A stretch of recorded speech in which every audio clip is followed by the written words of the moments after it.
야, 예단 하나 제대로 못해오는 거지 같은 기집애가 우리 집안에 발을 들인 건 내년 팔자의 과분한 복인 줄 알아. 지난 3년, 대한민국 최고 재벌인 HS그룹의 유일한 후계자라는 신분을 숨기기 위해 나는 모든 굴욕을 삼키며 시댁의 최고급 아파트에서 파출부처럼 온갖 집안일을 도맡아 했다. 오늘 나는 드디어 이혼 협의서에 도장을 찍었다. 1시간도 채 지나지 않아 전 시어머니는 내가 준 가족용 블랙카드를 들고 서울 최고급 호텔의 연회장을 통째로 빌렸고 강남 사모님 200명을 초대해 아들이 자유를 되찾은 것을 축하했다. 휴대폰 화면에 떠오른 결제 알림 메시지를 보며 나는 차가운 비웃음을 흘렸고 블랙카드 전담 VIP 고객센터에 전화를 걸었다. 네, 블랙카드 5장 전부 정지해주세요. 그리고 법무팀에 연락해서 지난 3년간의 신용카드 도용건으로 고소장을 준비하라고 전하세요.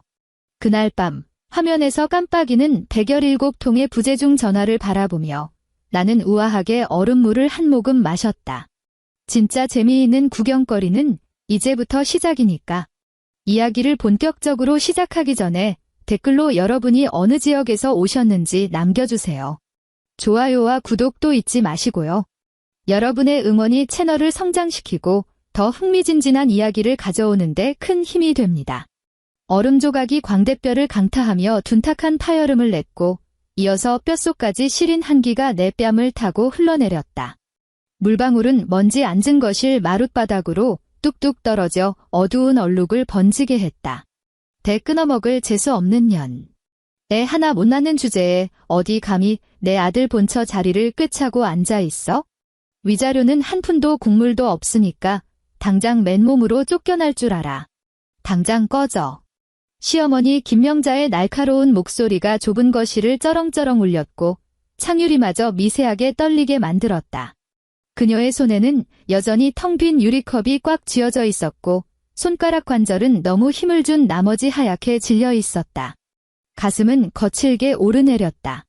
방금 내게 끼얹은 것이 단순한 얼음물이 아니라 지난 3년간 꾹꾹 눌러 담았던 악독한 저주인 것처럼 차가운 물이 머리카락을 타고 목덜미로 뚝뚝 떨어져 야은 실내복을 흠뻑 적셨다.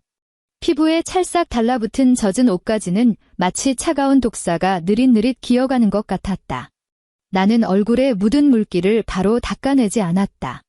그저 제자리에 조용히 서서 분노로 일그러진 시어머니의 얼굴 너머로 시선을 옮겨 베이지색 패브릭 소파에 앉아있는 그 남자를 바라보았다. 내 남편 강민호. 아니, 곧 전 남편이 될 남자. 그는 고개를 푹 숙인 채 두 손을 맞잡고 무릎 위에 올려두고 있었다. 그의 시선은 거실 탁자 위에 놓인 출력된 이혼 협의서에 죽어라 꽂혀 있었다. 마치 그 얇은 A4 용지 몇 장 위에서 무슨 희귀한 꽃이라도 피어난 것처럼 말이다. 그의 어깨는 미세하게 움츠러들어 있었다. 그것은 그가 갈등 상황에 부딪힐 때마다 써먹는 단골수법, 즉 죽은 척하기였다.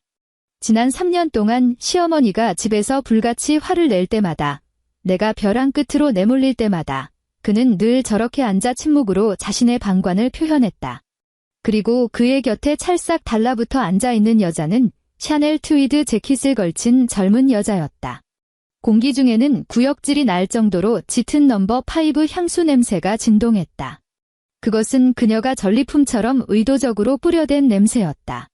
그녀의 이름은 오유진. 시어머니가 입에 침이 마르도록 칭찬하던 그 진짜 부잣집 아가씨이자 강민우의 불륜 상대였다. 지금 그녀는 새빨간 매니큐어를 칠한 손가락으로 강민우의 팔을 살살 쓰다듬으며 입가에는 숨기지 못한 조롱의 미소를 띠고 있었다.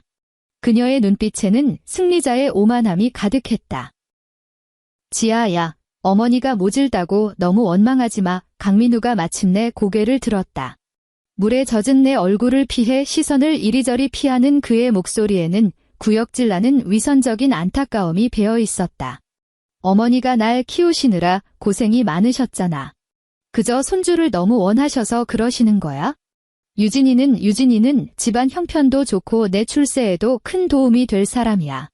이것도 다 우리 집안의 체면을 위한 거니까 내가 그냥 도장 찍어. 서로 얼굴 붉히지 말고. 집안의 체면. 그 단어를 듣는 순간 내 목구멍에서 낮고 쉰 웃음소리가 새어나왔다.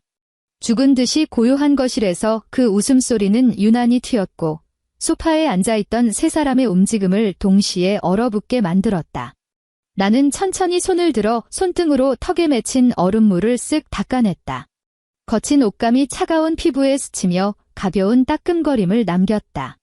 그 따끔거림은 순식간에 내 기억을 숨막히던 수많은 밤낮으로 끌고 갔다. 작년 추석이 떠올랐다. 그날 서울에는 추적추적 가을비가 내렸고 공기에는 으스스한 한기가 감돌았다. 그리고 나는 시어머니의 손에 이끌려 주방의 차가운 타일 바닥에 쭈그리고 앉아 있었다.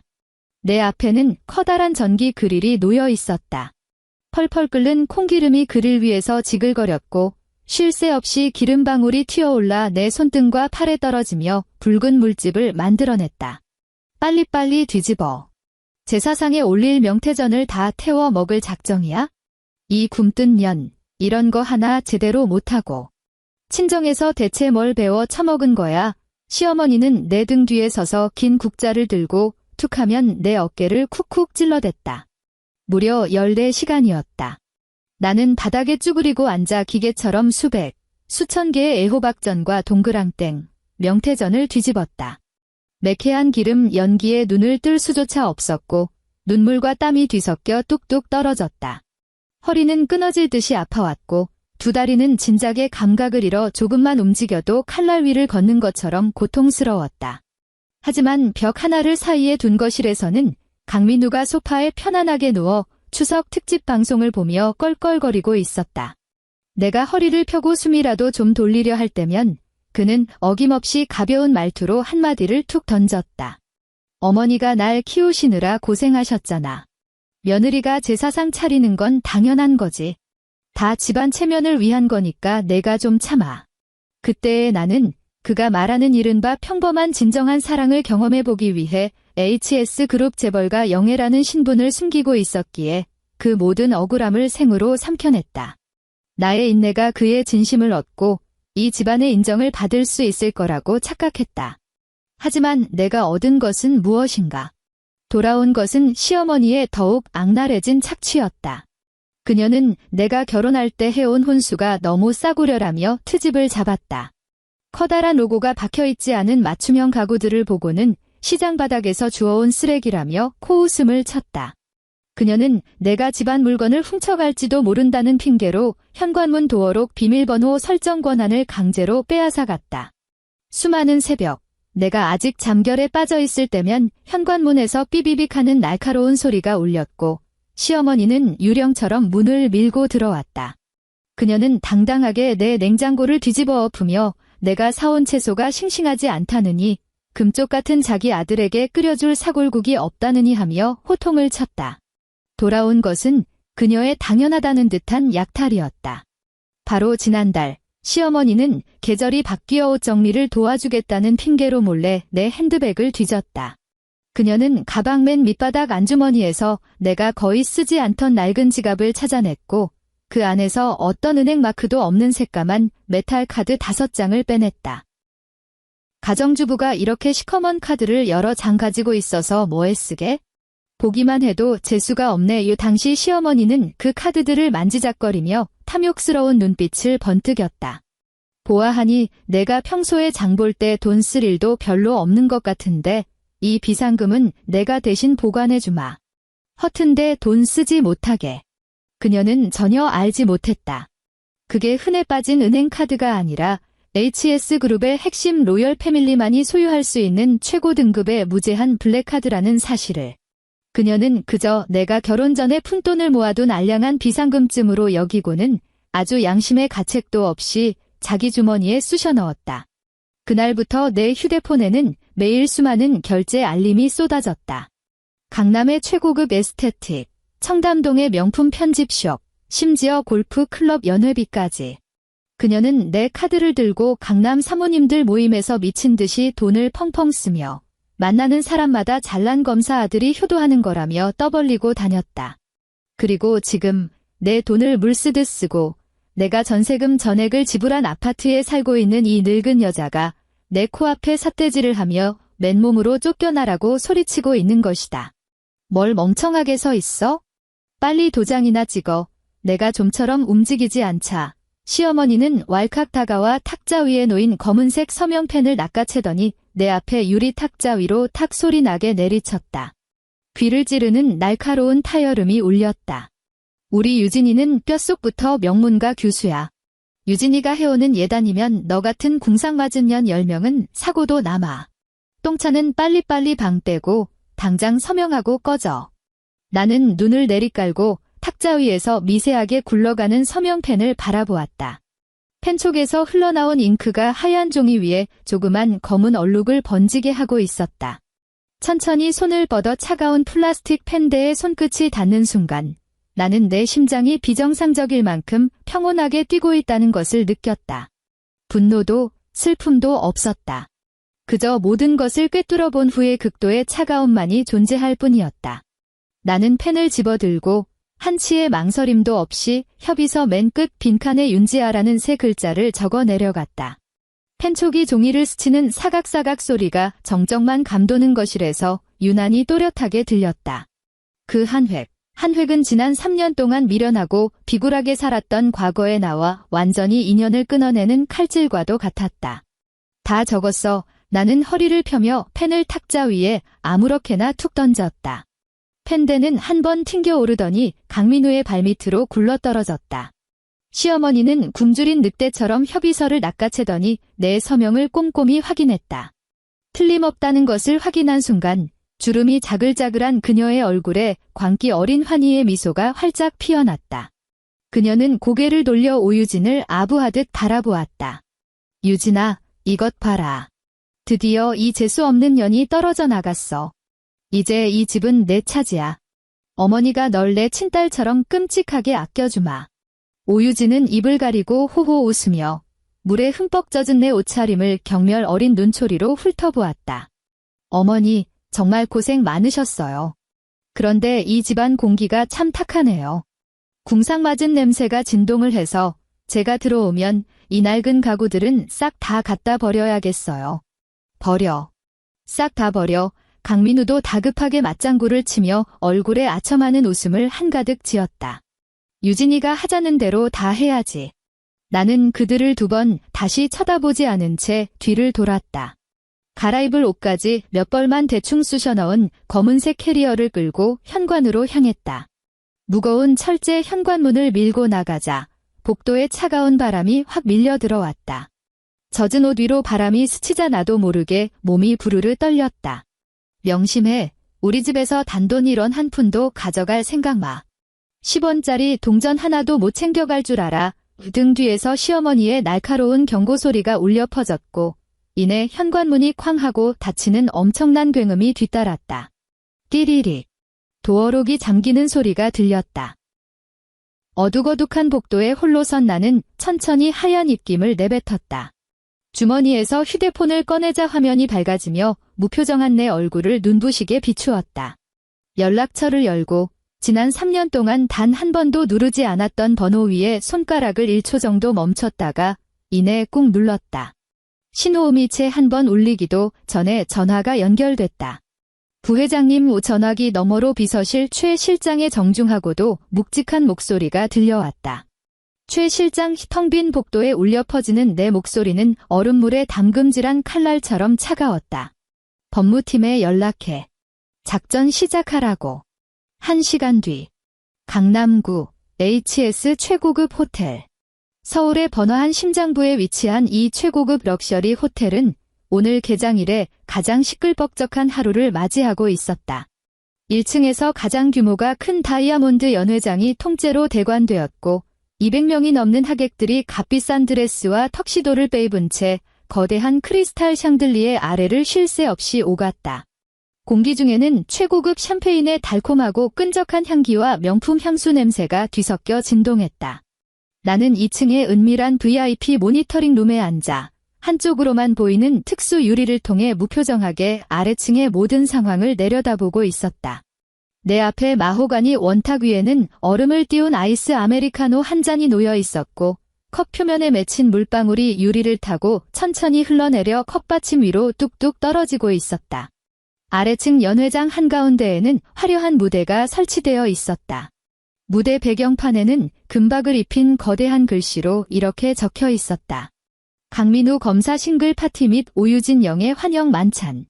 시어머니 김명자는 어디서 대여해온 버건디색 벨벳 한복을 차려입고 머리에는 스프레이를 잔뜩 뿌려 한치에 흐트러짐 없이 틀어 올렸으며 목에는 알이 굵은 진주 목걸이를 주렁주렁 매달고 있었다. 그녀는 무대 중앙의 마이크 앞에 서서 얼굴이 벌겋게 달아오른 채 무대 아래의 200명의 하객들을 향해 침을 튀기며 열변을 토하고 있었다. 오늘 이 만찬에 참석해주신 친척 및 귀빈 여러분, 진심으로 감사드립니다. 시어머니의 목소리는 최고급 음향시설을 타고 넓은 홀 구석구석까지 울려 퍼졌다. 그녀의 목소리에는 숨길 수 없는 득의양양함과 오만방자함이 가득했다. 다들 아시겠지만 지난 3년 동안 우리 집안이 그야말로 말도 못할 고생을 했습니다. 윤지아라는 그 여편네는 아주 거머리 같은 년이었습니다. 대를 이을 애 하나 못 낳는 주제에 허구한 날 집구석에서 빈둥거리며 우리 아들 등골만 빼먹고 살았지 뭡니까? 무대 아래에서 수군거리는 소리가 일었다. 강남 사모님들은 서로 귓속말을 주고받으며 이따금 비웃음 섞인 헛기침을 흘렸다. 하지만 이제는 다릅니다. 시어머니가 갑자기 언성을 팍 높이며 흥분한 듯 팔을 허공에 휘둘렀다. 우리 민우가 드디어 그 흙수저 출신의 궁상맞은 여자한테서 해방되었습니다. 우리 아들이 곧 맞이할 새아기는 진짜 뼈대 있는 명문가 영예, 바로 우리 유진이입니다. 여러분 똑똑히 보십시오. 이 정도는 되어야 우리 훌륭한 검사 집안의 며느리 아니겠습니까? 스포트라이트가 순식간에 무대 가장자리를 비추었다. 강민우는 각이 딱 떨어지는 맞춤 정장을 쫙 빼입고 가슴에 붉은 장미꽃을 꽂은 채 극도로 오만해진 공작새처럼 가슴을 쫙 펴고 오유진의 손을 이끌며 무대 위로 걸어 올라왔다. 오유진은 노출이 심한 스팽글 이브닝 드레스로 갈아입은 상태였고 그녀의 목에는 눈부시게 반짝이는 다이아몬드 목걸이가 걸려 있었다. 그것은 내가 화장대 서랍 속에 남겨두고 온 내 어머니의 유품이었다. 내 시선은 그 목걸이에 죽어라 꽂혔고 무릎 위에 올려둔 두 손에 천천히 힘이 들어갔다. 손톱이 손바닥을 깊숙이 파고들며 날카로운 통증을 전해왔다. 강 검사님, 축하합니다. 정말 선남선녀가 따로 없네요. 천생연분입니다. 강 여사님은 참 복도 많으셔. 어쩜 저리 참한 며느리를 얻으셨을까? 무대 아래에서 아부하는 소리가 여기저기서 터져나왔다. 강민우는 의기양양하게 사방을 향해 고개를 끄덕이며 인사를 건넸고 시어머니는 아예 눈이 안 보일 정도로 파한대소했다. 그녀는 오유진의 손을 끌어당겨 다정하게 토닥이더니 고개를 돌려 무대 아래의 웨이터들을 향해 쩌렁쩌렁한 목소리로 외쳤다. 오늘 다들 배 터지게 드시고 마시십시오. 오늘 모든 비용은 우리 민우가 쏘는 겁니다. 이 호텔에서 제일 비싼 와인 싹 다 가져와요. 연회장의 분위기는 최고조에 달했다. 값비싼 캐비아, 최고급 한우, 빈티지 레드 와인이 물 흐르듯 테이블 위로 대령되었다. 시어머니는 하객들 사이를 헤집고 다니며 사람들의 부러움 가득한 시선을 온몸으로 만끽했다. 마치 자신이 강남을 통치하는 재벌가 대왕대비라도 된 것처럼 말이다. 시간은 1분 1초, 쉼없이 흘러갔다. 모니터링 룸의 문이 조심스럽게 열리더니 HS 호텔의 총지배인이자 내가 직접 발탁했던 부하 직원 박지배인이 정중한 태도로 걸어 들어왔다. 그는 빳빳하게 다려진 검은색 연미복을 입고 두 손을 가지런히 모은 채 허리를 살짝 굽혔다. 부회장님, 연회가 막바지에 이르렀습니다. 하객들이 슬슬 자리를 뜰 준비를 하고 있습니다. 박지배인의 목소리는 아주 낮게 깔려 있었고 한치의 오차도 없는 냉혹한 프로의 냄새가 풍겼다. 나는 테이블 위에 아이스 아메리카노를 집어들고 가볍게 흔들었다. 유리잔 안에 얼음 조각들이 부딪히며 짤랑 하는 경쾌한 소리를 냈다. 한 모금 들이켜자 얼음장같이 차갑고 씁쓸한 액체가 목구멍을 타고 흘러내리며 내 머릿속을 더욱 차갑게 각성시켰다. 계산서 정리는 끝났나? 내가 담담하게 물었다. 네, 정산 완료되었습니다. 대관료, 식음료 비용에 방금 전 저쪽에서 추가로 주문한 로만의 꽁기 30병까지 합쳐서 총 청구 금액은 1억 5천만 원입니다. 박지배인이 보고했다. 나는 잔을 내려놓으며 입가에 차가운 미소를 지었다. 1억 5천만 원의 평범한 서민들에게는 평생 만져보기도 힘든 거액이지만 시어머니는 눈 하나 깜짝하지 않았다. 그녀의 주머니 속에 들어있는 그 블랙카드 몇 장이 무한대로 돈이 쏟아져 나오는 화수분이라고 굳게 믿고 있었기 때문이다. 가봐. 매뉴얼대로 처리해. 나는 가죽 의자 등받이에 몸을 기대며 다시 아래층으로 시선을 던졌다. 명심해. 저들에게 쥐구멍 하나 남겨주지 마. 네. 부회장님. 박지배인은 허리를 깊이 숙여 인사한 뒤 몸을 돌려 방을 나갔다. 아래층 연회장 입구. 하객들이 335 짝을 지어 밖으로 빠져나가고 있었고 시어머니와 강민우는 입구에 서서 얼굴에 웃음꽃을 피우며 배웅을 하고 있었다. 어머나, 오늘 정말 무리하셨네. 밍크 코트를 걸친 사모님 한 명이 입을 가리며 호호 웃었다. 무리라니요. 다들 즐거우셨으면 그걸로 된 겁니다. 이깟 푼돈, 우리 유진이 재력에 비하면 껌값이지요. 시어머니는 호탕하게 손사래를 치더니 한쪽 팔에 끼고 있던 악어 가죽 핸드백에서 아주 자기적인 동작으로 아무런 마크도 없는 까만 메탈 카드를 꺼내 들었다. 그리고는 옆에서 대기하고 있던 계산대 웨이터에게 쓱 내밀었다. 계산해줘요. 비밀번호는 우리 민우 생일이야. 시어머니는 턱을 치켜들고 눈꼬리를 치켜세운 채 웨이터를 곁눈질했다. 웨이터는 두 손으로 그 묵직한 블랙카드를 받아들고는 이동식 포스기에 카드를 꽂았다. 삑. 경쾌한 알림음이 울렸다. 포스기 화면을 확인한 웨이터의 미간이 살짝 찌푸려졌다. 죄송하지만 사모님. 이 카드는 거래가 거절되었습니다. 웨이터가 예에 바르게 카드를 다시 내밀었다. 시어머니의 얼굴에서 웃음기가 싹 가셨다. 그녀는 불쾌하다는 듯 웨이터를 획 쏘아보았다. 무슨 헛소리야? 이건 한도가 없는 카드라고. 그쪽 기계가 고장난 게 뻔하네. 다시 긁어봐요. 웨이터는 속으로 깊은 한숨을 내쉬고는 다시 카드를 기계에 꽂았다. 삑, 삑. 짧고 다급한 경고음이 2번 울렸다. 죄송합니다. 사모님. 시스템상 이 카드는 분실 신고가 접수되어 영구 정지된 상태라고 나옵니다. 웨이터의 목소리가 조금 커졌고 주변에서 아직 떠나지 않고 있던 하객 몇 명이 발걸음을 멈추고 호기심 어린 눈으로 이쪽을 쳐다보았다.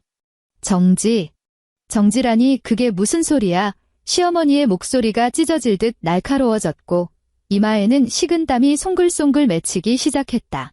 그녀는 뒷목을 뻣뻣하게 세우며 당황한 기색으로 가방 안을 마구 뒤지더니 똑같이 생긴 블랙카드 4장을 마저 꺼내 계산대 위에 우르르 내리쳤다. 이것들로 해봐. 이건 무조건 긁힐 거니까. 웨이터가 2번째 카드를 집어들었다. 삑, 거래 거절. 3번째 카드. 삑, 거래 거절. 4번째. 5번째. 넓은 로비에 죽은 듯한 정적이 감돌았다. 오직 포스기에서 쉴 새 없이 뱉어내는 귀를 찌르는 거래 거절 알림음만이 공기 중을 맴돌았다. 그 소리는 마치 날아오는 따귀처럼 시어머니와 강민우의 뺨을 사정없이 후려갈기는 듯했다. 강민우의 얼굴은 순식간에 백지장처럼 하얗게 질렸다. 그는 고개를 획 돌려 시어머니를 노려보며 목소리를 지식이며 으르렁거렸다. 어머니, 대체 이게 무슨 일입니까? 카드에 왜 돈이 없어요? 나도 몰라. 이건 그 재수 없는 년 비상금인데 예전에는 멀쩡하게 잘만 긁혔단 말이다.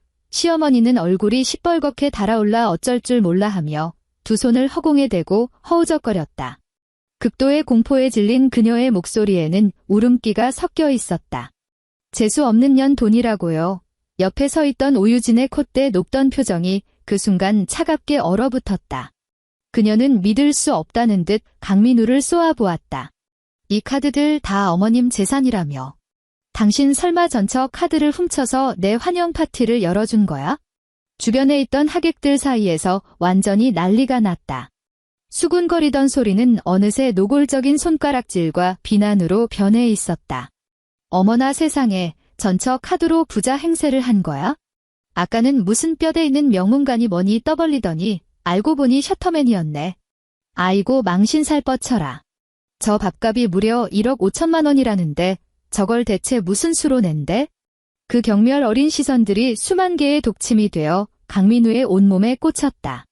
그는 이를 악물었고 이마에는 핏대가 툭 붉어져 나왔으며 관자놀이를 타고 식은 땀이 뚝뚝 떨어졌다. 바로 그때 로비 안쪽에서 묵직한 구두 발소리가 들려왔다.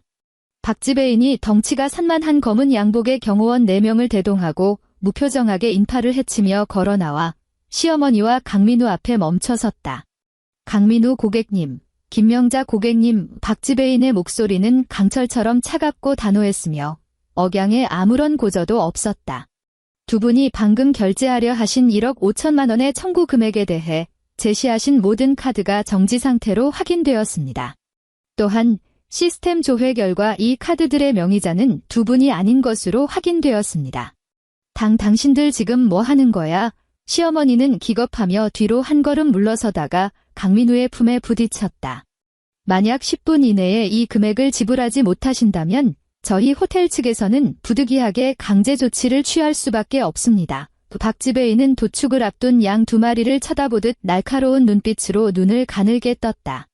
HS 호텔에서 무전 취식을 하신 데다 타인의 신용카드를 도용하여 거액의 사기를 치려 한 혐의가 성립됩니다. 이미 강남경찰서에 신고를 마쳤으니 곧 경찰차가 도착할 겁니다. 경찰, 시어머니가 날카로운 비명을 지르며 두 다리에 힘이 풀려 그 자리에 털썩 주저앉았다. 그녀는 강민우의 바지가랑이를 죽어라 부여잡고 대성통곡을 하기 시작했다. 민우야, 빨리 어떻게든 해봐. 나는 경찰서 유치장에는 절대 못 간다. 내가 명색이 검사 어미인데. 강민우는 완전히 이성을 잃고 허둥지둥대며 마치 썩은 동아줄이라도 잡으려는 듯 고개를 돌려 오유진을 쳐다보았다. 유진아, 내가 일단 좀 대신 결제해주면 안 될까? 내가 월급 타면 당장 갚을게.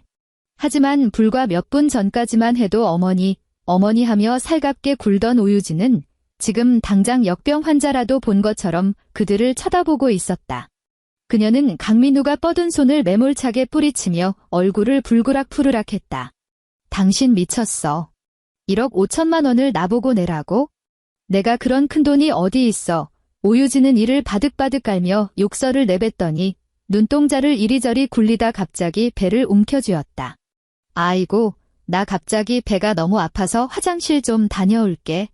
말이 끝나기가 무섭게 그녀는 강민우의 애타는 부름 따위는 안중에도 없이 훌렁 파인 드레스 자락을 걷어지고 12cm짜리 키힐을 신은 채 도망치듯 인파를 뚫고 나갔다. 그녀는 단 한 번도 뒤돌아보지 않고 호텔 정문을 향해 냅다 질주했다. 유진아. 강민우가 절망적으로 손을 뻗었지만 그의 손에 잡히는 건 허공의 공기뿐이었다. 주변 하객들 사이에서 폭소가 터져나왔다. 과거 그들에게 굽신거리며 아부하던 강남 지인들은 지금 다들 약속이라도 한 듯 휴대폰을 꺼내 들고 바닥에 널브러진 시어머니와 땀범벅이 된 강민우를 향해 미친 듯이 사진을 찍고 동영상을 녹화했다. 카메라 플래시가 번쩍이며 그들의 처참하고 꼴사나운 모습이 영원히 박제되고 있었다. 나는 2층 모니터링 룸에 앉아 화면 속 모자가 사람들 사이에서 광대처럼 구경거리가 되고 조롱당하는 꼴을 지켜보았다. 내 마음속에는 일말의 동요도 일지 않았다. 이것은 겨우 시작에 불과했다. 한남동 유엔빌리지.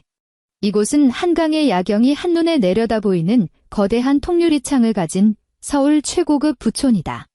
나는 실크 샤워 가운을 걸치고 맨발로 푹신한 페르시아 융단 위를 밟고 섰다. 방 안은 난방이 빵빵하게 돌아가 가을밤의 한기를 완벽하게 몰아내고 있었다. 나는 방금 막다른 레드와인 잔을 들고 통유리창 너머로 반짝이는 네온 사인을 조용히 응시했다. 대리석 바 테이블 위에 올려둔 휴대폰 화면이 쉴 새 없이 깜빡이고 있었다. 징. 기기가 매끄러운 테이블 위에서 진동하며 신경을 긁는 마찰음을 냈다. 나는 다가가서 휴대폰을 집어들었다.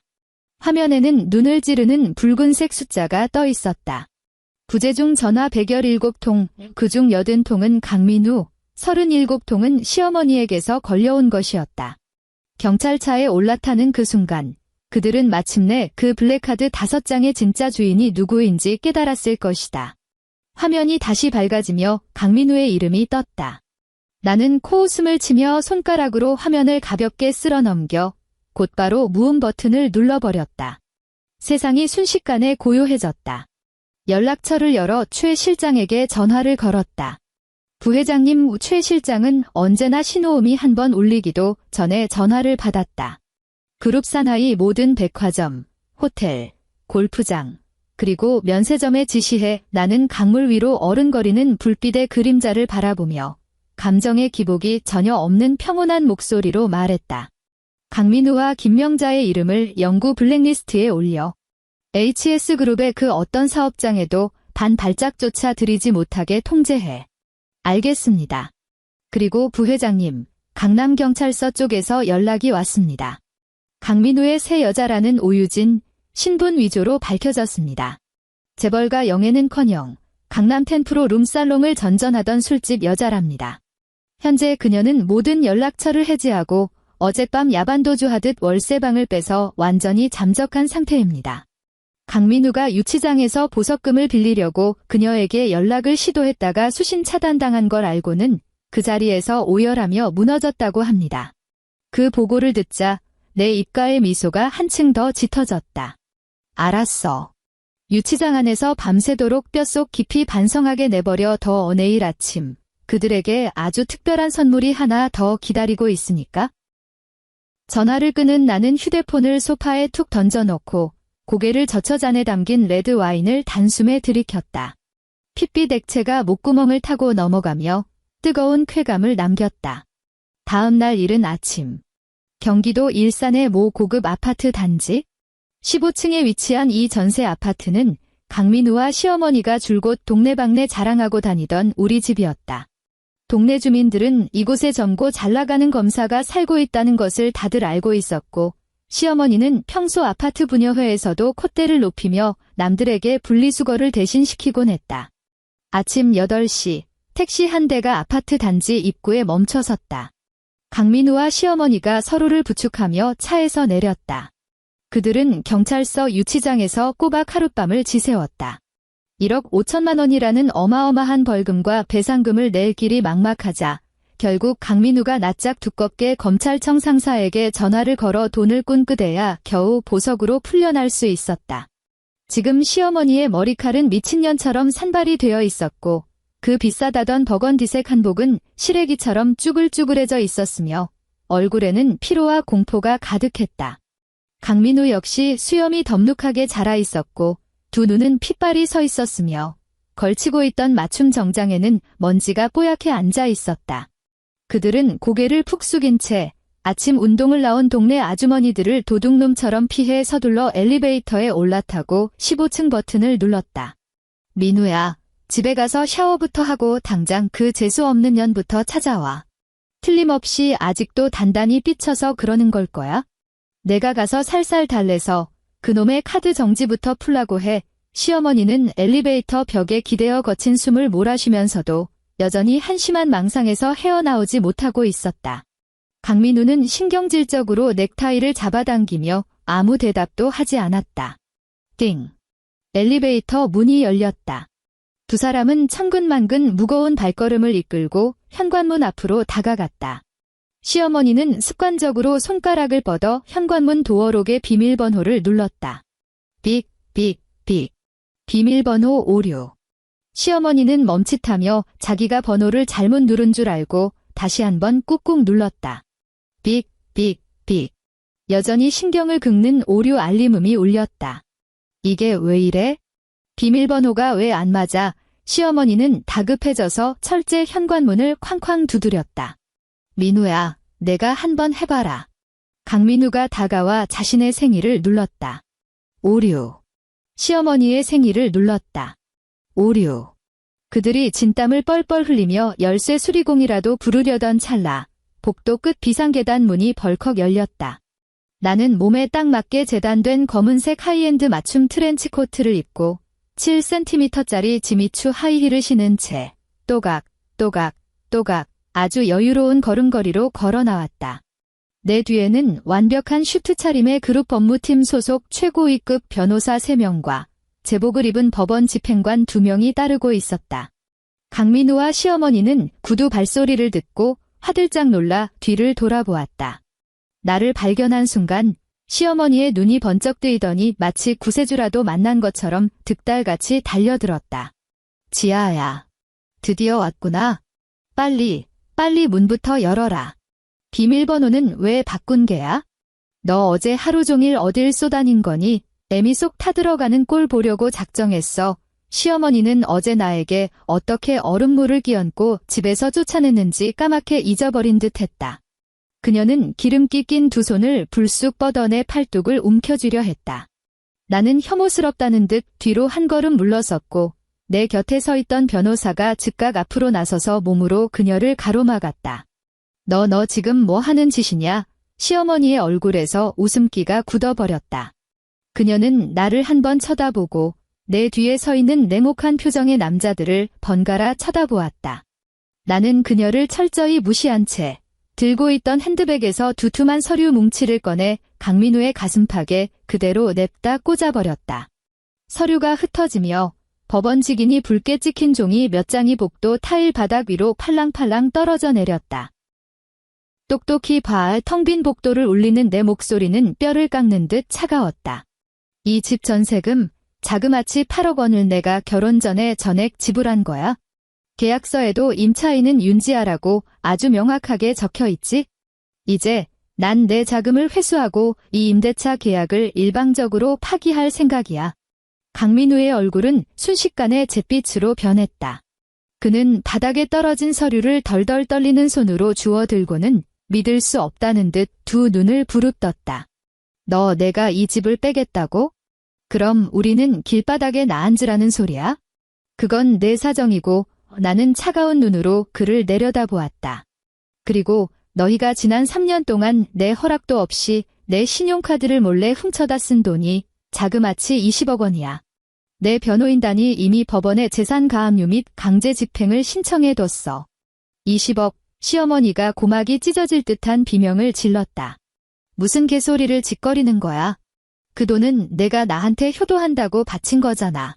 내가 명색이 내 시어머니인데 며느리 돈 좀 쓴 게 무슨 대수라고. 나는 그녀의 그 개소리를 더 이상 들어줄 인내심이 바닥났다.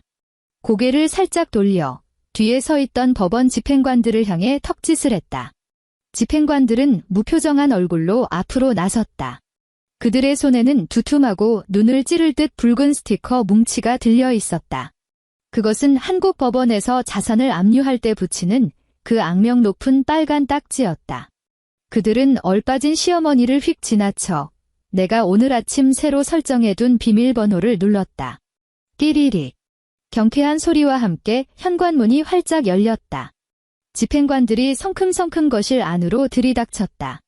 나는 문가에 선 채 팔짱을 끼고 차가운 눈으로 그들을 지켜보았다. 집행관 한 명이 거실 한가운데로 걸어가더니 그 붉은 스티커 뭉치에서 한 장을 찍 뜯어내어 시어머니가 목숨보다 아끼던 에르메스 버킨백을 겨냥했다. 철썩. 빨간 딱지가 주황색 가죽 표면 위에 섬뜩하게 달라붙었다. 아. 소름 끼치는 비명소리가 복도의 차가운 공기를 단번에 찢어발겼다. 시어머니 김명자는 마치 잔뜩 독이 오른 야수처럼 2 눈이 순식간에 시뻘겋게 충혈되었고 핏발선 눈알이 당장이라도 눈구멍 밖으로 튀어나올 것만 같았다. 그녀는 물불 가리지 않고 앞으로 냅다 몸을 날렸다. 무릎이 현관의 원목마루에 쿵 하고 부딪히며 뼈가 울리는 둔탁한 소리가 났지만 그녀는 아랑곳하지 않았다. 1년 내내 비싼 보석을 주렁주렁 매달고 다니며 곱게 관리했던 그 2 손을 뻗어 에르메스 버킨백에 찰싹 달라붙은 그 빨간 딱지를 미친 듯이 박박 긁어대기 시작했다. 내 가방. 이게 민우가 사준 한정판인데.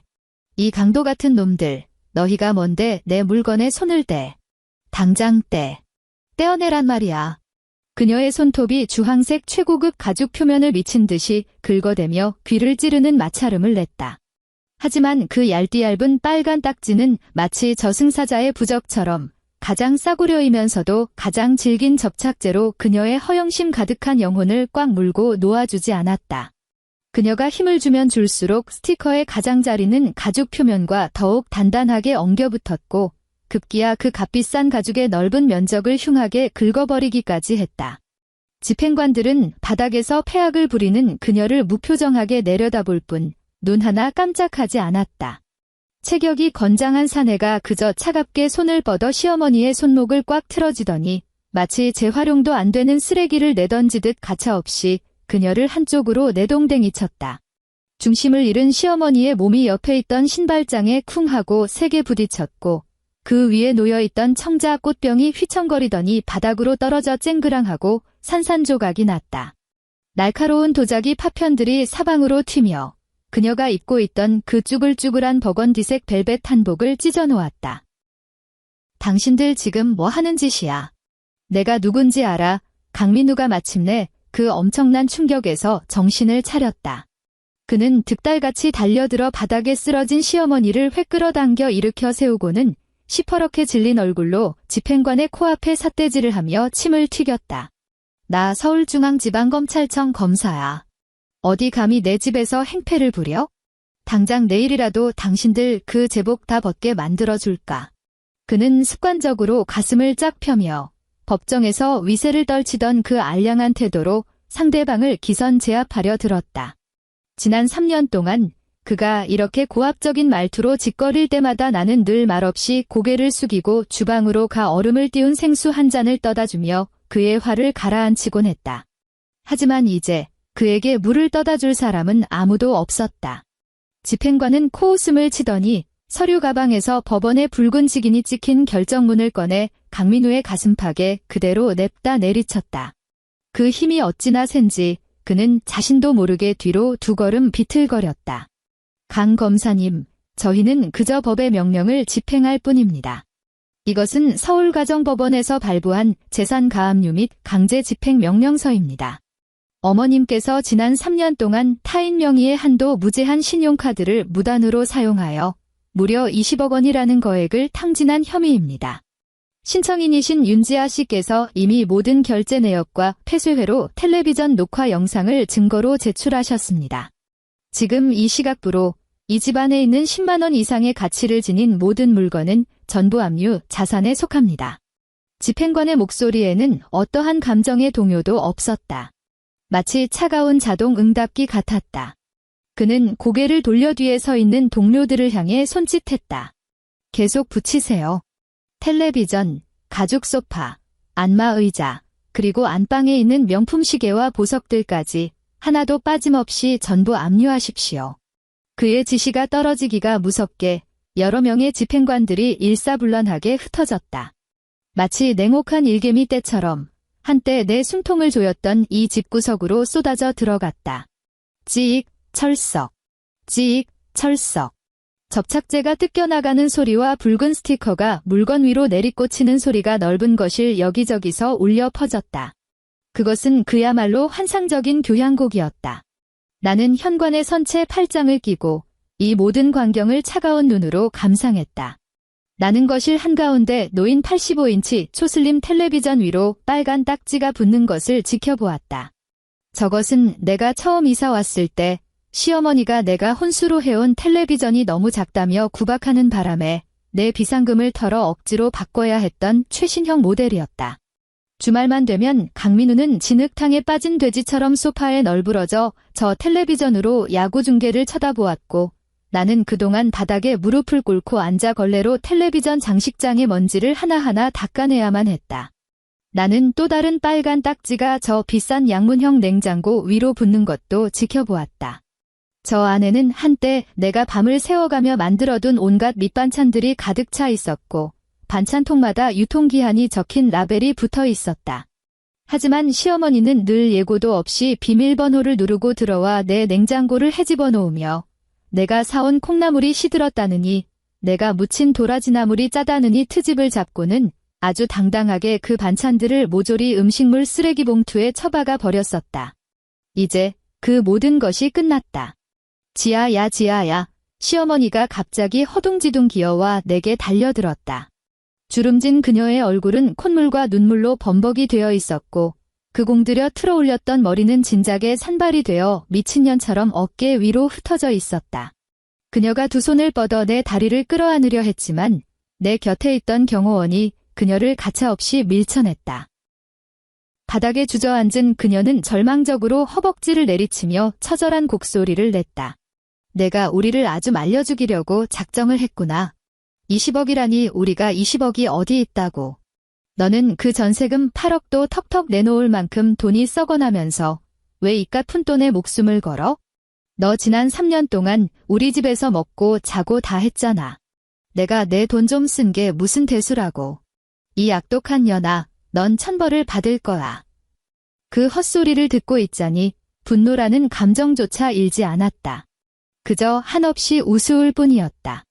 나는 천천히 몸을 숙여 바닥에 널브러진 시어머니와 눈높이를 맞추었다.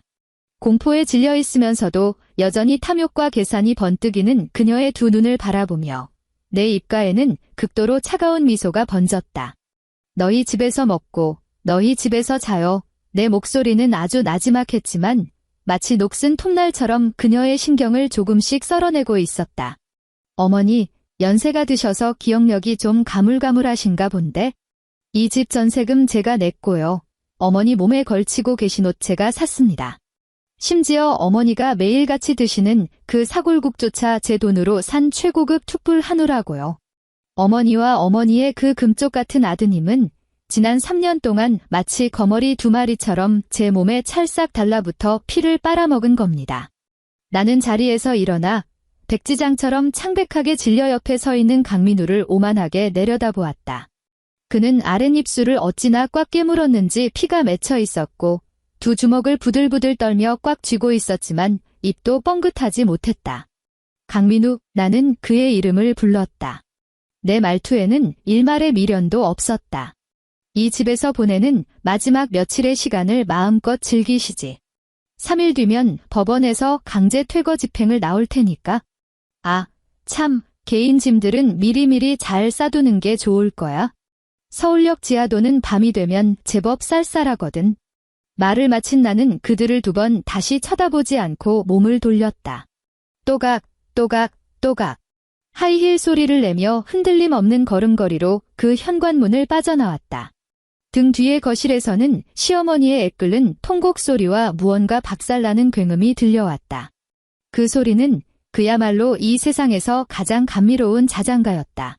다음 날 오전. 서울중앙지방검찰청. 강민우는 비좁은 단독 검사실에 앉아 눈앞에 컴퓨터 모니터를 뚫어질 듯 쳐다보고 있었다. 그의 두 눈은 끔찍할 정도로 핏발이 서 있었고 눈 밑은 시퍼렇게 죽어 있었으며 턱에는 거뭇한 수염이 덥수룩하게 자라 있었다. 극도의 불안감에 찌들어 그의 온몸에서는 시큼하고 역겨운 냄새가 풍겼다. 그는 꼬박 하룻밤을 뜬 눈으로 지새웠다. 전셋집이 압류당한 그 순간부터 그는 자신이 동원할 수 있는 모든 인맥을 미친 듯이 쥐어짜내며 윤지아의 진짜 배경이 무엇인지 캐내려 발악했다. 자기 앞에서는 숨소리조차 크게 내지 못하고 순종적이던 그 여자가 그토록 거대한 힘을 쥐고 있다는 사실을 도저히 믿을 수 없었기 때문이다. 심지어 그는 검찰 전산망에 내 이름을 검색해가며 증거를 조작해서 내 은행 계좌를 동결시킬 속셈까지 품고 있었다. 그는 굳게 믿고 있었다. 자신이 대한민국 검사인 이상 아직 판을 뒤집을 패는 남아있다고. 빌어먹으련 감히 날 가지고 놀아? 내년 뒷배경만 다 캐내면 내 발밑에 무릎 꿇고 싹싹 빌게 만들어 주마. 그는 이를 빠득빠득 깔며 중얼거리는 동시에 미친 듯이 키보드를 두드려댔다. 바로 그때 검사실의 유리문이 아무런 예고도 없이 거칠게 벌컥 열렸다. 쾅 하는 굉음과 함께 문짝이 벽에 부딪혔고 그 충격에 블라인드가 차르륵 소리를 내며 흔들렸다. 깜짝 놀란 강민우가 고개를 획쳐들고 막 불호령을 내리려 했다. 누구 마음대로 노크도 없이. 하지만 그의 목소리는 목구멍에 턱 걸려버렸다. 검은 양복을 입은 냉혹한 인상의 사내 5명이 성큼성큼 사무실 안으로 들어왔다. 가장 앞장서서 걸어 들어온 사람은 대검찰청 감찰본부 감찰과장, 피도 눈물도 없는 냉혈한으로 악명 높은 황병권이었다. 강민우의 동공이 순식간에 쪼그라들었고 심장은 보이지 않는 거대한 손에 꽉 쥐어짜인 듯 호흡마저 멎어버렸다. 그가 용수철처럼 자리에서 벌떡 일어나는 바람에 등 뒤에 사무용 의자가 뒤로 확 밀려나며 서류 캐비닛에 세게 부딪혔다. 황 과장님. 여긴 어쩐 일이십니까? 강민우의 얼굴에는 우는 것보다 더 흉측한 억지 웃음이 떠올랐고 그의 목소리는 자기 자신조차 낯설게 느껴질 만큼 심하게 떨리고 있었다. 황 과장은 그의 알량한 아부를 무시한 채 차가운 표정으로 서류 가방에서 두툼한 수사기록 철을 꺼내 강민우의 책상 위로 툭 던졌다. 기록 철이 펼쳐지며 그 안에서 수십 장의 선명한 사진들과 두꺼운 은행 계좌 이체 내역서가 주르륵 흘러나왔다. 그 사진들 위로 시선이 꽂히는 순간 강민우는 두 다리에 힘이 풀려 하마터면 바닥에 주저앉을 뻔했다. 그 사진들에는 지난 3년 동안 그가 강남의 최고급 일식집이나 은밀한 룸살롱에서 재벌 기업 임원들에게 뇌물을 받아 챙기는 장면들이 고스란히 담겨 있었다. 게다가 직위를 남용해 재벌 2세들의 음주운전이나 폭행 사건을 덮어주는 대가로 오고 간 자금의 흐름까지 낱낱이 파헤쳐져 있었다. 장부의 모든 내역, 모든 시간대가 소름이 끼칠 정도로 정확하게 기록되어 있었다. 강민우 검사 죽은 듯이 고요한 사무실에 황 과장의 목소리가 울려 퍼졌다. 그것은 마치 저승사자의 사형 선고와도 같았다. 대검찰청의 거액의 뇌물수수, 직권남용, 그리고 심각한 품위유지 의무 위반으로 실명 고발이 접수되었소. 제보자가 제출한 증거 자료가 아주 완벽하더군. 당신이 뇌물로 받아 챙긴 그 명품 시계들의 일련 번호까지 싹 다 나와 있어. 아닙니다. 이건 모함입니다. 누군가 저를 함정에 빠뜨리려는 겁니다. 강민우는 미친 듯이 고개를 저었다. 그의 이마를 타고 굵은 식은땀이 뚝뚝 떨어져 빼도 박도 못할 증거 사진들 위로 번졌다. 그는 황 과장에게 짐승처럼 달려들어 두 손으로 그의 팔뚝을 죽어라 부여잡았다. 마치 물에 빠진 사람이 마지막 지푸라기라도 잡는 심정이었다. 과장님, 제발 제 말 좀 들어보십시오. 이건 다 조작된 겁니다. 전 결백합니다. 제 전처 짓입니다. 그 악독한 여자가 저한테 복수하려고 꾸민 짓이라고요. 황 과장은 혐오스럽다는 듯 미간을 찌푸리며 구역질 나는 쓰레기를 떨쳐내듯 그의 손을 강하게 뿌리쳤다. 그는 뒤로 한 걸음 물러서며 등 뒤에 감찰관 2명을 향해 턱짓을 했다. 끌고 가. 체격이 건장한 감찰관 2명이 즉각 다가와 강민우의 양팔을 뒤로 꺾어 제압하고는 책상 위로 엎어버렸다. 철컥. 차가운 수갑이 자비 없이 그의 손목을 올감했다. 차가운 금속이 부딪히는 소리가 울리는 순간 검사 강민우가 지니고 있던 알량한 자존심은 산산조각이 나버렸다. 사무실 문 밖에는 이미 구경하러 몰려든 동료 검사들로 인산인해를 이루고 있었다. 과거 그에게 굽신거리며 아부하던 후배들, 호형호재하며 친하게 지내던 선배들 모두가 지금은 전염병 환자나 쓰레기를 보듯 경멸 어린 눈초리로 그를 쳐다보고 있었다. 세상에 뒷돈을 저렇게나 많이 해 먹었다고. 평소에는 아주 청렴결백한 척하더니 속은 아주 시궁창이었네. 지 마누라 돈까지 빼돌렸다는 소문이 파다해. 우리 검찰청 망신은 저 자식이 다 시키네. 수군거리는 소리가 수만 개의 독침이 되어 강민우의 고막을 사정없이 찔러댔다. 그는 두 감찰관에게 양팔을 결박당한 채 사무실 밖으로 끌려나갔다. 헝클어진 머리카락이 그의 잿빛 얼굴을 덮은 채 그는 고개를 푹 숙이고 있었다. 그 순간 강민우는 마침내 뼈저리게 깨달았다.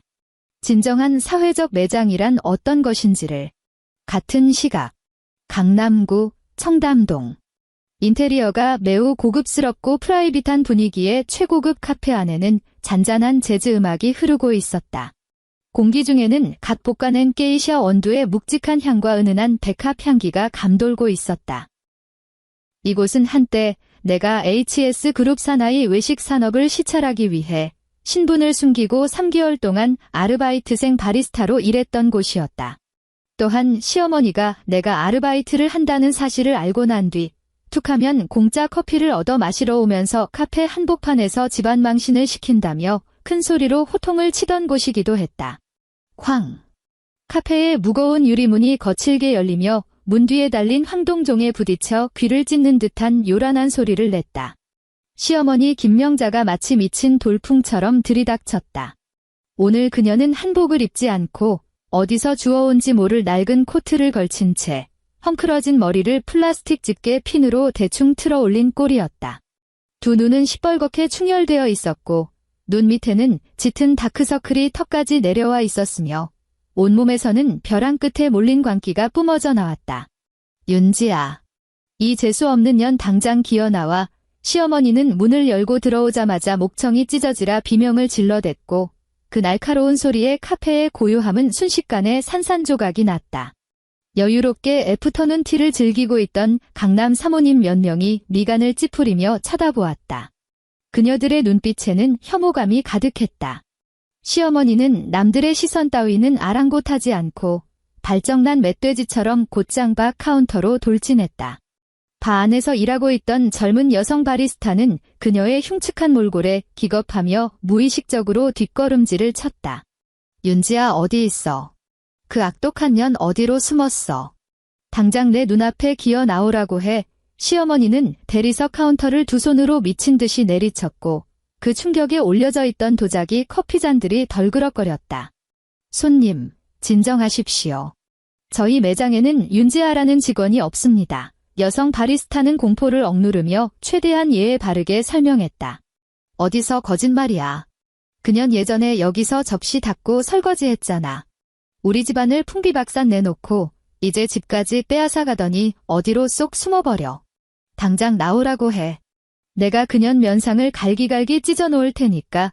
시어머니는 어떤 말도 귀에 들어오지 않았다.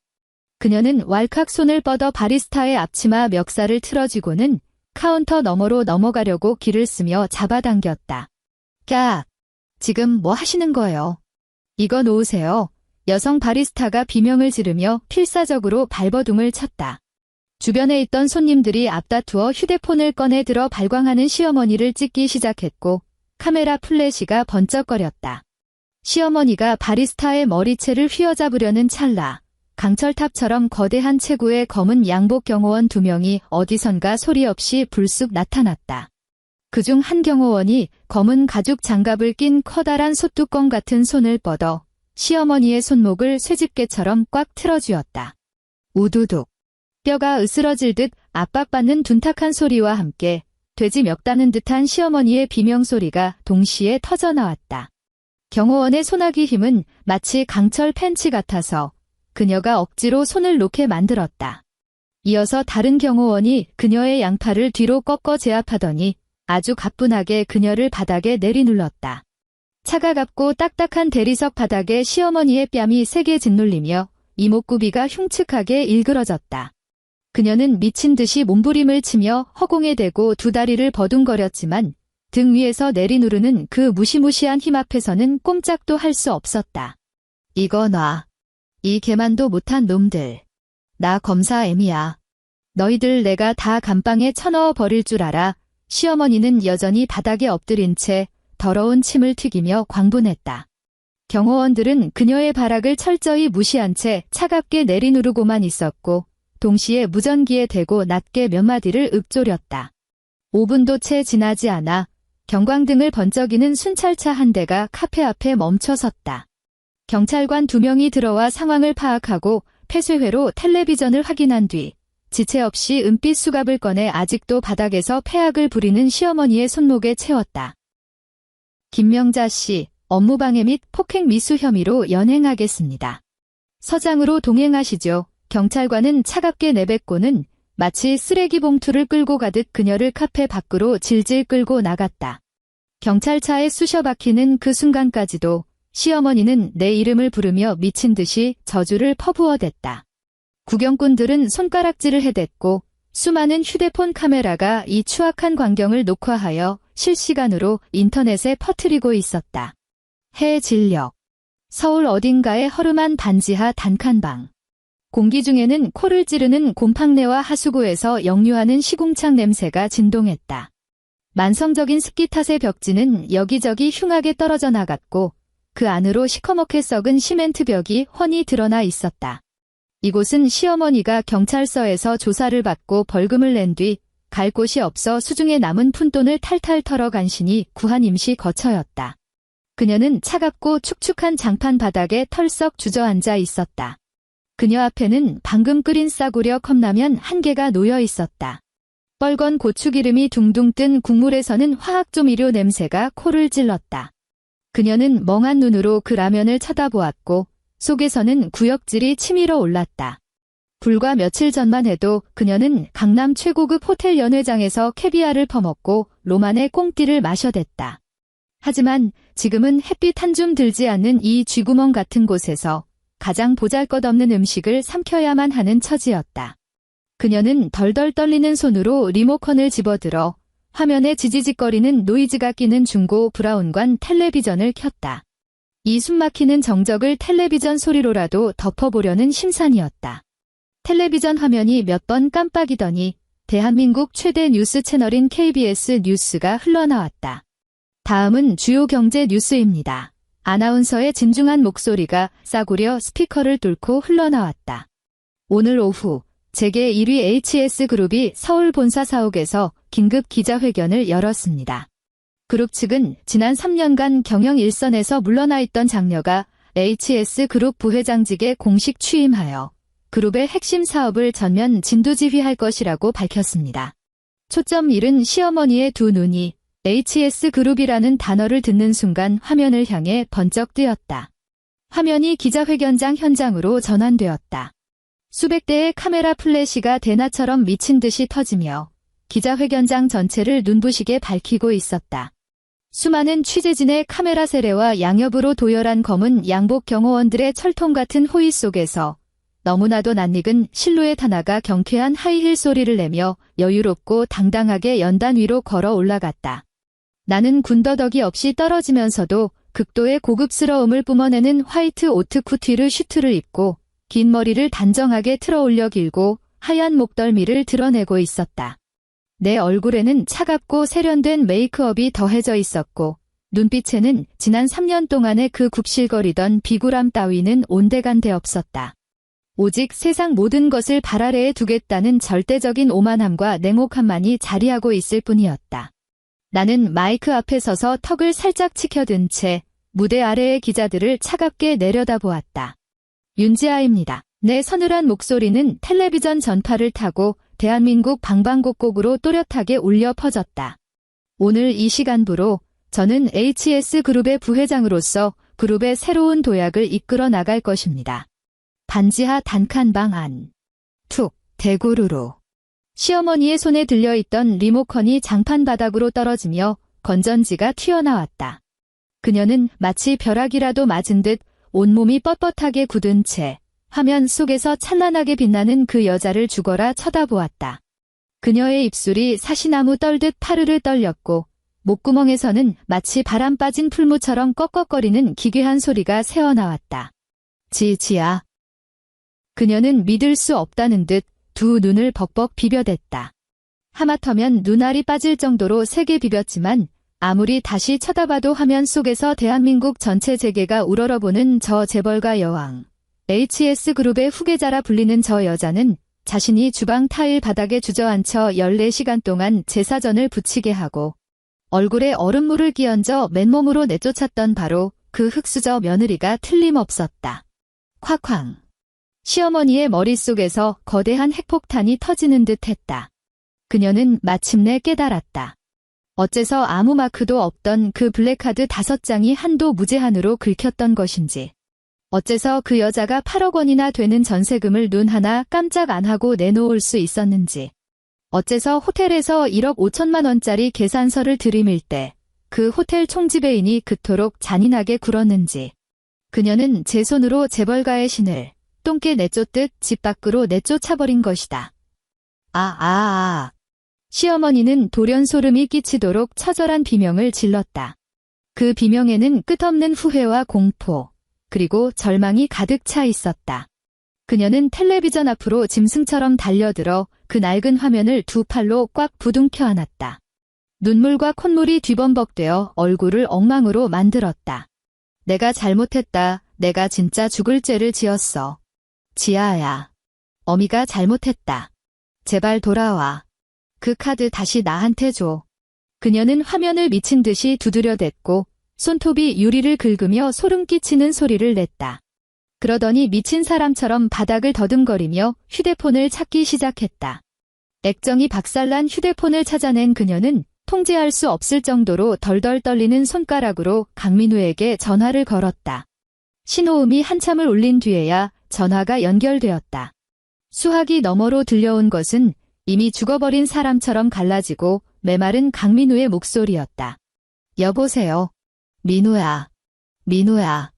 큰일 났다. 시어머니는 전화기에 대고 히스테릭하게 비명을 질렀다.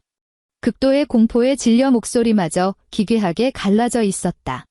텔레비전 너 지금 뉴스 봤어? 지아. 그 재수업 아니? 우리 지아가 HS그룹 부회장이란다. 지아가 진짜 재벌이었어. 우리는 끝났어. 우리 모자는 이제 다 끝장났다고. 수화기 너머는 죽은 듯한 정적에 휩싸였다. 꼬박 30초가 흐른 뒤 휴대폰 너머에서 뼈가 시리도록 섬뜩한 실소가 터져나왔다.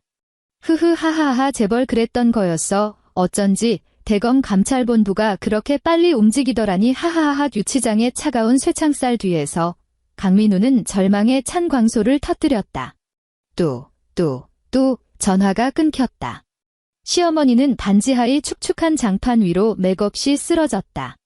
차갑게 식어버린 컵라면을 쳐다보던 그녀는 갑자기 위장이 뒤틀리는 듯한 극심한 경련을 느꼈다. 그녀는 바닥에 엎드린 채 미친 듯이 구역질을 해댔다. 토해낸 것은 시큼한 위산과 끝없는 절망뿐이었다.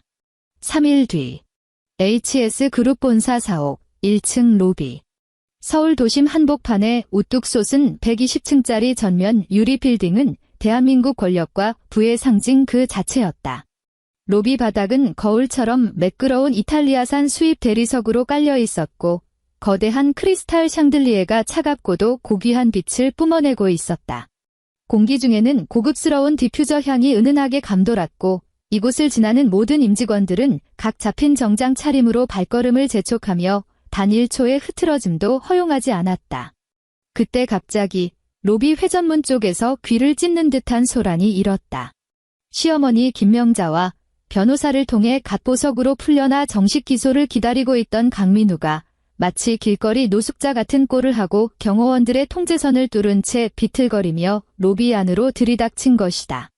시어머니는 며칠째 갈아입지 못한 옷에서 역겨운 쉰내를 풍기고 있었다. 강민우는 걸어 다니는 시체나 다름없었다. 초점 잃은 눈동자의 얼굴은 핏기 하나 없이 창백했고 한때 그토록 자랑스러워하던 맞춤 정장은 이제 넝마 쪼가리처럼 그의 몸에 대충 걸쳐져 있을 뿐이었다. 비켜. 나 여기 부회장 시험이 되는 사람이야. 우리 며느리 좀 만나야겠어. 지아야. 애미가 왔는데 얼굴 좀 보여다오. 시어머니는 로비 한가운데서 주위의 시선 따위는 아랑곳하지 않고 목 놓아 울부짖었다. 그 찢어지는 듯한 목소리가 넓은 로비에 울려 퍼지며 끔찍한 소음을 만들어냈다. 건장한 체격의 보안 요원 10여 명이 즉각 몰려들어 그들을 밖으로 끌어내려 했다. 이거 놔. 내 몸에 손대지 마. 민우야, 빨리 내 마누라한테 전화 걸어. 시어머니는 악을 쓰며 보안 요원들을 밀쳐냈고 동시에 강민우의 팔뚝을 죽어라 잡아당겼다. 바로 그때 로비 안쪽에 있는 VIP 전용 엘리베이터에서 띵하는 경쾌한 소리가 울렸다. 육중한 금속 엘리베이터 문이 양옆으로 부드럽게 열렸다. 나는 몸에 착 감기는 블랙 트렌치코트에 가슴이 깊게 파인 실크 블라우스를 받쳐 입고 목에는 오유진이 훔쳐걸었던 바로 그 다이아몬드 목걸이를 걸고 있었다. 코트 주머니에 두 손을 찔러 넣은 채 최 실장과 임원진의 호의를 받으며 10cm짜리 레드솔 키리를 신고 또각 아주 여유로운 걸음걸이로 걸어 나왔다. 대리석 바닥을 울리는 하이힐 소리는 숨죽인 듯 고요해진 로비 안에서 마치 사신이 알리는 카운트다운 같았다. 구두 발소리에 시어머니와 강민우가 획 고개를 돌렸다. 나를 발견한 순간 시어머니의 두 눈에는 광기에 가까운 생존 본능이 번뜩였다. 그녀는 보안 요원의 팔을 억지로 뿌리치더니 두 다리에 힘이 풀린 듯 매끄러운 대리석 바닥에 그대로 무릎을 꿇고 엎드렸다. 쿵! 무릎이 바닥에 부딪히는 둔탁하고도 커다란 소리가 울렸다. 그녀는 바닥을 박박 기어 내 앞으로 다가왔다. 눈물과 콧물이 뒤범벅된 얼굴로 인간의 존엄성 따위는 헌신짝처럼 내버린 채 대성통곡을 했다. 지아야, 내 예쁜 며느리. 어미가 죽을 죄를 지었다. 내가 진짜 잘못했어. 예전에는 내가 늙어서 노망이 났었나 보다. 눈에 뭐가 씌었던 게야. 이 어미 한 번만 용서해주면 안 되겠니? 그 20억은 늙은 어미 노후 자금 줬다고 쳐다오. 제발 부탁이다. 법원 압류 좀 풀어줘. 우리는 이제 당장 길바닥에 나앉게 생겼어. 그녀는 그렇게 울부짖으면서 옆에 넋을 잃고 서 있던 강민우의 바짓가랑이를 죽어라 잡아 끌어내렸다. 너는 멍청하게 서서 뭐 하는 짓이야. 당장 내 마누라 앞에 무릎 꿇지 못해. 머리 박아. 싹싹 빌고 용서해 달라고 해. 강민우는 어머니의 억센 손길에 바닥으로 고꾸라졌다. 그가 고개를 들어 나를 쳐다보았다. 그의 눈빛에는 극도의 굴욕감과 처절한 절망이 서려 있었다. 한때 하늘 높은 줄 모르고 치솟았던 검사로서의 자존심은 이 순간 먼지 한 톨 남지 않고 완벽하게 산산조각이 나버렸다. 그의 입술이 파르르 떨렸고 덥수룩한 수염 위로 눈물이 뚝뚝 떨어졌다. 결국 그는 허리를 굽혀 차가운 대리석 바닥에 자신의 이마를 지시기듯 쳐박았다. 지아야, 내가 잘못했어. 내 눈이 삐었었나 봐. 제발 부탁이야. 우리 3년 동안 부부로 살았던 정을 봐서라도 제발 한 번만 선처해줘. 나 좀 살려줘. 나 감옥에는 가기 싫어. 진짜 감옥은 안 돼. 형편없이 떨리는 그의 목소리에는 짙은 울음기가 배어 있었다. 나는 그들에게서 2미터 남짓 떨어진 곳에 걸음을 멈추었다. 진흙탕에 처박힌 쓰레기처럼 바닥에 엎드려 콧물을 훌쩍이는 이 모자를 오만하게 내려다보며 내 눈빛에는 단 1도의 온기도 담지 않았다. 나는 아무 말 없이 그저 조용히 그들을 내려다보았다. 수십 년간 집안일을 하느라 거칠어진 시어머니의 두 손이 지금은 대리석 바닥의 틈새를 죽어라 긁어대고 있는 꼴을 보았다. 극도의 공포에 질려 사시나무 떨듯 요동치는 강민우의 등짝도 보았다. 공기 중에는 패배자들에게서 풍기는 시큼하고 썩은 냄새가 진동했다. 꼬박 1분이 지나서야 나는 천천히 입을 열었다. 며느리라고 부르지 마. 넓은 로비에 울려 퍼지는 내 목소리는 독을 바른 얼음칼처럼 서늘했고 어떤 감정의 고저도 없었다. 당신들 입에서 그 단어가 튀어나오는 것 자체가 구역질이 나니까? 시어머니의 곡소리가 뚝 멎었다. 그녀는 고개를 쳐들고 경악에 찬 눈으로 나를 올려다보았다.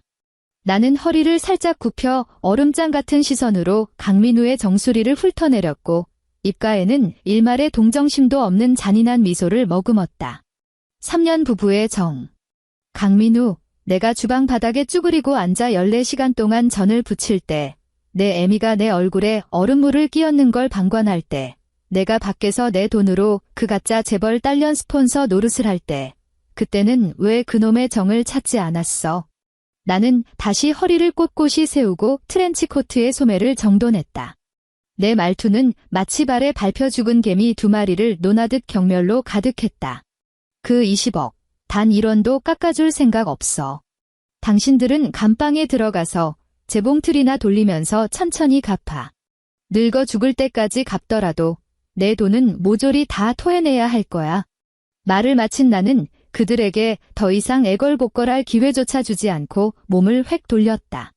경호원들의 철통 같은 호의를 받으며 로비 밖에 대기하고 있던 검은색 마이바흐를 향해 성큼성큼 걸어갔다. 등 뒤에서는 시어머니의 찢어질 듯한 절망적인 비명과 강민우가 완전히 무너져 내려 짐승처럼 울부짖는 소리가 들려왔다. 그 소리는 그야말로 천상의 멜로디처럼 감미로웠다.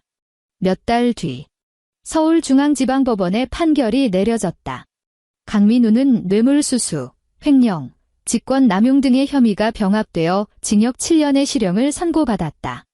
그리고 김명자는 거액의 신용카드 사기, 타인 재산 불법 영득, 명예훼손 등의 혐의로 징역 3년 6개월의 실형을 선고받았다.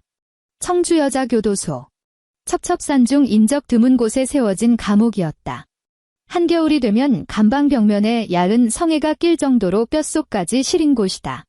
나는 비서가 올린 보고서를 훑어보며 태블릿 PC 화면에 띄워진 사진 위로 가볍게 손가락을 미끄러뜨렸다. 사진 속 김명자는 칙칙한 회색 죄수복을 입고 가슴팍에는 눈을 찌르는 수인번호표를 달고 있었다. 그녀는 어둡고 축축한 화장실 바닥에 무릎을 꿇은 채 꼬질꼬질한 걸레를 들고 변기 테두리를 박박 닦고 있었다. 보고서 내용에 따르면 그녀는 감방에 갓 들어갔을 때 사모님 행세하며 갑질하던 버릇을 고치지 못하고 제 아들이 잘나가는 검사였다며 으름장을 놓다가 같은 방을 쓰는 강력범들의 심기를 단단히 건드렸다고 한다. 그 결과 지금 그녀는 그 감방에서 서열이 가장 낮은 밑바닥 노예 신세로 전락했다. 매일 굳은 일과 똥걸레질을 도맡아 하는 것은 물론이고 밥 먹을 때도 남들이 먹다 남긴 찌꺼기만 주워 먹어야 했다. 조금이라도 반항하는 기색을 보이면 무자비한 구타가 날아왔다. 그녀는 마침내 자신이 입에 달고 살던 그 진짜 흙수저의 삶을 소원대로 살게 된 것이다. 게다가 매일 밤 꿈속에서 내 이름을 부르짖으며 제발 용서해달라고 눈물 콧물을 쏟는다고 했다. 나는 태블릿 PC를 넓은 마호가니 책상 위에 툭 던져놓았다. 이곳은 HS그룹 본사 사옥의 최고층 펜트하우스 오피스. 거대한 통유리창 밖으로는 서울의 화려한 야경이 마치 찬란한 은하수처럼 내 발 아래로 끝없이 펼쳐져 있었다. 한강 수면 위로는 양안에 늘어선 네온사인의 불빛이 어른거렸고 도로 위를 달리는 차량의 불빛들은 모여서 거대한 금빛 핏줄을 이루고 있었다. 나는 책상 위에 놓인 얼음을 2배로 띄운 아이스 아메리카노 잔을 집어들었다. 유리잔 겉면에 맺힌 물방울의 한기가 뼛속까지 파고들었지만 내 머릿속만큼은 그 어느 때보다도 맑고 차갑게 각성되어 있었다. 나는 통유리창 앞으로 다가가 돈과 권력이 지배하는 이 거대한 도시를 오만하게 내려다보았다. 차갑고 씁쓸한 커피가 목구멍을 타고 흘러내렸다. 꿀꺽 삼키는 그 순간 혀끝에서는 형용할 수 없을 만큼 깊고 진한 단맛이 맴돌았다. 나는 가볍게 잔을 흔들며 얼음이 부딪히는 짤랑거리는 경쾌한 소리를 들었고 내 입가에는 마침내 지난 3년 만에 처음으로 진정한 의미의 환한 미소가 피어났다.